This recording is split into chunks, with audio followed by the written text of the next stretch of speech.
Le premier livre des Chroniques, chapitre 13. David tint conseil avec les chefs de milliers et de centaines, avec tous les princes.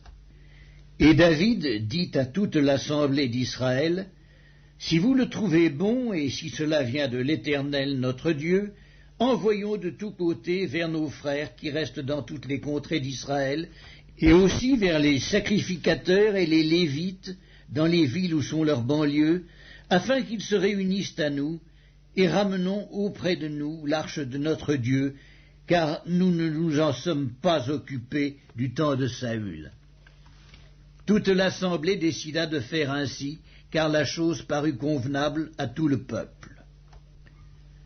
David assembla tout Israël, depuis le Shicor d'Égypte jusqu'à l'entrée de Hamath, pour faire venir de Kirjath-Jéarim l'arche de Dieu.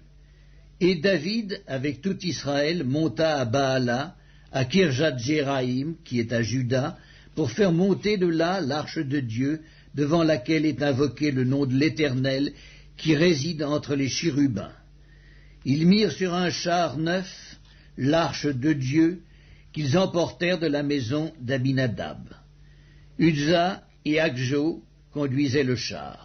David et tout Israël dansaient devant Dieu de toute leur force, en chantant et en jouant des harpes, des luths, des tambourins, des cymbales et des trompettes.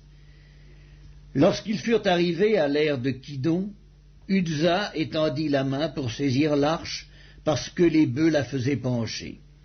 La colère de l'Éternel s'enflamma contre Uzza, et l'Éternel le frappa parce qu'il avait étendu la main sur l'arche. Uzza mourut là, devant Dieu.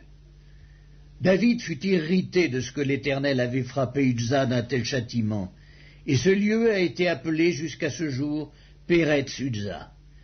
David eut peur de Dieu en ce jour-là, et il dit, « Comment ferais-je entrer chez moi l'arche de Dieu ?» David ne retira pas l'arche chez lui dans la cité de David, il la fit conduire dans la maison d'Obed-Édom de Gath. L'arche de Dieu resta 3 mois dans la maison d'Obed-Édom, dans sa maison. Et l'Éternel bénit la maison d'Obed-Édom et tout ce qui lui appartenait.